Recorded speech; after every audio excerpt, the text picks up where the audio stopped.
Macmillan Audio presents Watcher in the Woods by Kelley Armstrong. Read for you by Thérèse Plummer.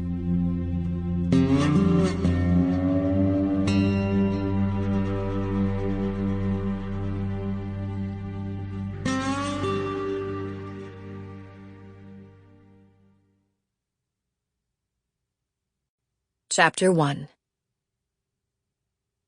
I have not seen my sister April in 2 years. 9 months ago, I called her before I fled to a hidden town in the Yukon, where people like me go to disappear. I didn't tell her where I was going. I only said that I had to leave, and she might not hear from me for a few years.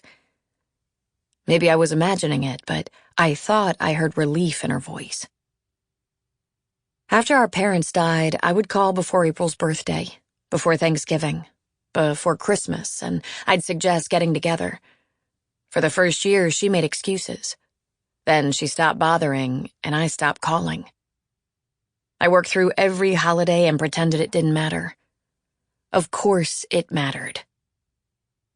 Late last night, I called from a payphone in Dawson City and told April that I needed her help, that a man's life depended on it. She hung up on me. Now, I'm outside the Vancouver hospital where she works. She's a neuroscientist, but also has her medical degree and consults on neurosurgery.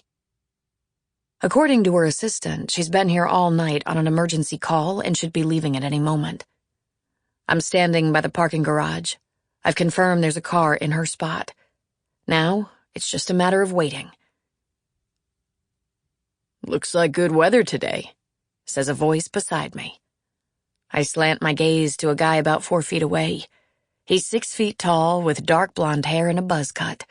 He's got a few days' worth of beard scruff, and he's wearing a ball cap, a t-shirt, and shades. He leans against the building, a paperback novel in his hand. "Didn't your mother ever tell you not to speak to strangers?" I say. "Nah, she told strangers not to speak to me, and I won't be a stranger after you come back to my hotel room tonight." I laugh.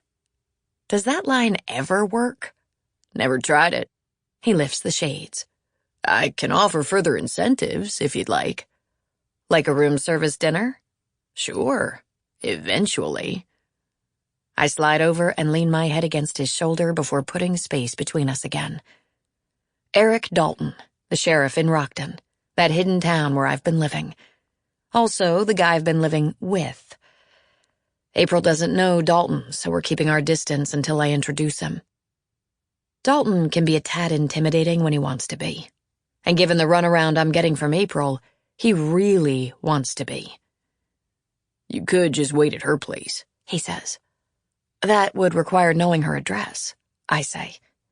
"She moved here a few years ago, and I only realized it when my birthday gift for her bounced back. I called, and she said she'd gotten a job here. She didn't provide an updated address." "Bitch." I shrug. Maybe I did something to piss her off. "Yeah, it was definitely you, Casey. You're such a pain in the ass." He lifts his glasses again so I don't miss his eye roll. "Your sister is a bitch, and if this wasn't Kenny's best chance, I'd say fuck it. If she doesn't want to know you, that's her loss." I smile. "Thank you." He starts to answer and then quickly lifts his book and murmurs, "I'm gonna guess that's her coming out now." I look up. Dalton has never seen a photo of April, and if asked, I would have said there isn't much of a resemblance between us. Our mother was Filipino and Chinese, our father Scottish. April can pass for white, where I cannot. And to me that has always meant we look very different. She's a few inches taller than my 5'2". Her skin is lighter. Her eyes are blue, their shape more Caucasian. But we have the same straight dark hair, the same heart-shaped face, the same cheekbones and nose, all inherited from our mother. When I see April through Dalton's eyes, the similarities outweigh the differences. It's just that the differences have always loomed larger in my mind, wedged in by every acquaintance who met my sister and commented on the fact that she looked white. Sample complete. Ready to continue?